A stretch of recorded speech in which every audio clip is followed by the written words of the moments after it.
मेरे प्यारे दोस्तों, नो पॉलिटिक्स प्लीज में आपका स्वागत है। दोस्तों, आज देश ने 77वां स्वतंत्रता दिवस मनाया। लाल किले की प्राचीर से भारतीय प्रधानमंत्री माननीय श्री नरेंद्र मोदी जी ने अपना भाषण दिया। भाषण के दौरान, जैसा कि आमतौर पर होता आया है, सारी डिग्निटरीज जो होती हैं, जो वीवीआईपी वीवीआईपी, वो मंच के सामने की जो जगह होती है वहां पर बैठते हैं। और जब वहां पर बैठते हैं तो बैठने के दौरान जो है उनमें आपस में संवाद भी होते हैं, साथ ही साथ एक दूसरे को नमस्कार दुआ सलाम भी होती है। इसी दौरान आज भारत के जो गृह मंत्री हैं, अमित शाह जी, उन्होंने भारत के चीफ जस्टिस जो डीवाई चंद्रचूड़ हैं, उनसे भी नमस्कार दुआ सलाम हुई। उठकर गए, एक दूसरे से नमस्कार किया और इसके बाद बाद में आकर अपनी अपनी जगहों पे अपने अपने स्थान पर बैठ गए। प्रधानमंत्री नरेंद्र मोदी ने भी इस चीज का अपने भाषण के दौरान जो है हिंदी के ऊपर बोलते हुए कि भारतीय भाषाओं में भी जो है सुप्रीम कोर्ट कार्य कर रहा है, उसके ऊपर सुप्रीम कोर्ट को धन्यवाद दिया, जिसके ऊपर माननीय चीफ जस्टिस ने हाथ जोड़कर जो है मोदी जी का अभिवादन किया। खैर, ये एक नॉर्मल सी प्रोटोकॉल है, जिसका कि किसी भी प्रकार से कोई संज्ञान में ज्यादा लिया जाना उचित नहीं। लेकिन समस्या ये है कि हमारे देश के कुछ लोग जो खुद को पत्रकार कहते हैं, लेकिन चूंकि और दूसरों को ये गोदी मीडिया बोलते हैं, लेकिन ये इतने मक्कार पत्रकार हैं या पत्तलकार इनको आप कह सकते हैं कि जो बात का बतंगड़ बनाने में बिल्कुल मतलब जो है मशहूर हैं। ये किसी भी छोटी सी चीज राई का पहाड़ बना सकते हैं। तो इन पत्रकारों ने, अगर आप चाहते तो मैं नाम भी ले सकता हूं, ये कुछ गिने चुने ही पत्रकार हैं इस टाइप के, जो अपने आप को, अब तो यूट्यूबर बन गए हैं, खैर ये पत्रकार नहीं रहे। ये जो यूट्यूबर हैं, ये राई का पहाड़ बनाने और तिल का ताड़ बनाने में बड़े माहिर हैं। पिछले 2-3 महीने से, जब से चंद्रचूड़ जी जो हैं चीफ जस्टिस बने हैं, तब से इन्होंने ऐसा सीन क्रिएट करना शुरू किया है कि जैसे सीजीआई भारत सरकार के दुश्मन है और मोदी और चंद्रचूड़ की दुश्मनी जो है वो ये रात दिन बयान कर रहे हैं कि साहब आज चंद्रचूड़ ने ये फैसला दिया तो मोदी सरकार गिर जाएगी, आज चंद्रचूड़ ने ये कहा तो महाराष्ट्र सरकार गिर जाएगी, चंद्रचूड़ के आने से मोदी दहशत में है। आप सुन सकते हो, ये पुण्य प्रसून वाजपेयी हुए, और ये अजीत अंजुम हुए, रवीश कुमार हुए, अभिषार शर्मा हुए, एक वो इनकी चेली है साक्षी जोशी, ये हुए। ये मतलब ऐसा दिखाने की कोशिश कर रहे हैं कि इस समय इस देश को मोदी सरकार नहीं बल्कि chief justice of India Chandrachud चला रहे हैं। और ये इस तरीके से सीजीआई और सरकार के बीच में रिफ्ट क्रिएट करने की कोशिश कर रहे हैं, जो कि एक स्वस्थ लोकतंत्र के लिए बहुत ही घातक है। और मुझे लगता है कि सीजीआई और उनका जो कहते हैं ना स्टाफ या जो वहां के रजिस्ट्रार हैं, वो भी इन घटनाओं को संज्ञान में ले रहे होंगे कि कैसे ये सीजीआई को हीरो बनाने के नाम पे बाकी जनता की निगाहों में ये विलेन बनाए दे रहे हैं। क्योंकि देखिए, हर चीज के दो पक्ष होते हैं। सीजीआई को कुछ चाहने वाले लोग भी हैं जो उनके पीछे खड़े होकर ताली बजा रहे हैं, जो इस प्रकार के जो यूट्यूबर्स हैं उनकी हाँ में हाँ मिला रहे हैं। तो बहुत सारे ऐसे लोग हैं जो इनकी बातें सुनकर सीजीआई को भी तो अपना दुश्मन मानना शुरू कर दिए हैं कि सीजीआई जो है देश के दुश्मन है और ये सही नहीं कर रहे हैं। तो उससे क्या हो रहा है, अल्टीमेटली सीजीआई की ही छवि धूमिल हो रही है। क्योंकि राजनीतिज्ञ के रूप पे नरेंद्र मोदी हो चाहे अमित शाह हो, उनको कोई फर्क पड़ने वाला नहीं है।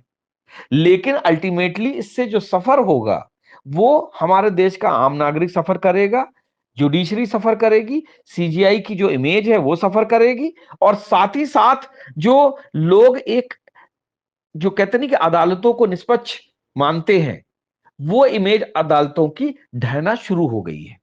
इन्हीं जो ये यूट्यूबर्स हैं, जो पत्तलकार हैं, इनकी वजह से अब ऐसा लगने लगा है कि मोदी के विरोध में चीफ जस्टिस ऑफ इंडिया जो है खड़े हो गए हैं और एक संग्राम चालू हो गया है। और अगर आपको याद हो कि अभी इवन सीजीआई ने भी इस बात को नोटिस किया है कि उनके नाम पे एक दो जो है फेक स्टेटमेंट चलाए जा रहे हैं, जिसका कि उन्होंने जांच कराने का भी वादा किया है और जांच कराने का भी निर्देश दिया है।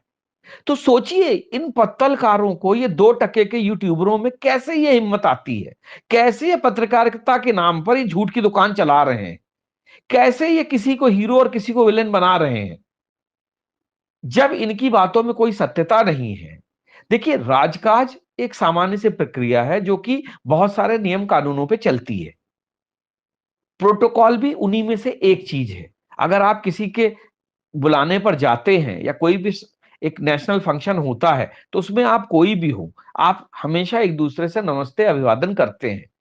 इसमें ये कहना कि शरद कि अमित शाह ने डर के जो है सीजीआई के आगे हाथ जोड़ दिए, या मोदी ने डर के मारे चंद्रचूड़ के आगे हाथ जोड़ दिए, या मतलब जो है मोदी को, अमित शाह को पता है कि किसके आगे सिर झुकाना है, किसके आगे सिर नहीं झुकाना है, इस प्रकार के टाइटल क्रिएट करके ये वस्तुतः सीजीआई की इमेज को ही धूमिल कर रहे हैं। और इस बात पे मुझे लगता है सुप्रीम कोर्ट को संज्ञान लेना चाहिए कि उनके नाम पे रोटी खाने वाले जो ये यूट्यूबर हैं, जो जिस तरीके से उनको हीरो के नाम पे विलेन बनाए जा रहे हैं, ये उनकी इमेज के लिए सही नहीं है। और इस प्रकार की जो रिपोर्टिंग होती है, इस प्रकार की जो पत्रकारिता होती है, इसको येलो जर्नलिज्म कहते हैं, पीत पत्रकारिता, क्योंकि पत्रकारिता के किसी भी मापदंड पर सही नहीं बैठती है। ये हमारे खास सूत्रों के अनुसार, अरे कौन से तुम्हारे खास सूत्र हैं, इनसे पूछताछ की जानी चाहिए कि तुम्हारे खास सूत्र हैं कौन, कैसे तुम ये जो फेक न्यूज फैला रहे हो, कैसे तुम जो है बिना किसी सबूत के ये सारी चीजें कि चंद्रचूड़ ने जो है मोदी सरकार को हिलाने का काम कर लिया है, मोदी सरकार जो है फरवरी में गिर जाएगी, मोदी सरकार मार्च में चली जाएगी, इस प्रकार के जो ये लोग यूट्यूब पे अपने वीडियो बना बना के जनता को बेच रहे हैं, आखिर इसके पीछे इनकी ऑथेंटिसिटी क्या है, कैसे ये इस प्रकार के वीडियो बना रहे हैं और जनता को बरगला रहे हैं, कौन इनको पैसा दे रहा है। और जैसे कि अभी निकल के आया है कि न्यूज क्लिक को चाइना से और दूसरी जगहों से पैसा मिल रहा है, और जिसमें अविशाल शर्मा और साक्षी जोशी और जैसे इस टाइप के जो पत्रकार जो जुड़े हुए हैं, आखिर इन सबका स्टैंड क्या है, सरकार कब जागेगी इनके खिलाफ।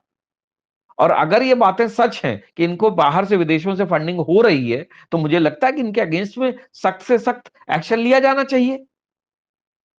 सीजीआई इस देश के एक बहुत बड़े संवैधानिक पद पर बैठे हुए इंसान है, उनको सरकार के विरोध में खड़ा करना और एक ऐसा माहौल बनाना, ये लगता है कि ये बहुत ही खतरनाक षड्यंत्र है। आप सीजीआई को सरकार से अलग करके नहीं देख सकते। हो सकता है कि उनके कुछ निर्णय ऐसे हों कि जिसकी वजह से मोदी सरकार को जो है असहजता का सामना करना पड़ा हो, बट ऐसे निर्णय हर जगह होते हैं। क्या कांग्रेस सरकार में ऐसे निर्णय नहीं हुए? बहुत सारे ऐसे जस्टिस हुए हैं जिन्होंने की सरकारों के खिलाफ जो है अपना निर्णय दिया है। तो इसका क्या मतलब हुआ कि वो सरकार विरोधी हैं, या उनसे और सरकार के जो मुखिया हैं उनके बीच में दुश्मनी चल रही है। इस प्रकार की झूठी खबरें फैलाकर ये लोग अपना चैनल तो चला रहे हैं, लेकिन वस्तुतः इस देश के जो सामान्य नागरिक है उसमें भी एक झूठ फैलाने की, एक प्रपंच फैलाने का कार्य कर रहे हैं। मुझे लगता है सरकार को ऐसे न्यूज चैनलों के खिलाफ जरूर कोई ना कोई जो है गाइडलाइंस बनानी चाहिए, कोई ना कोई एक्शन लेना चाहिए, ताकि इस प्रकार की जो ये बरगलाने वाली न्यूज है, जो फेक न्यूज है, ये लोग ना फैला सकें। जय हिंद, जय भारत।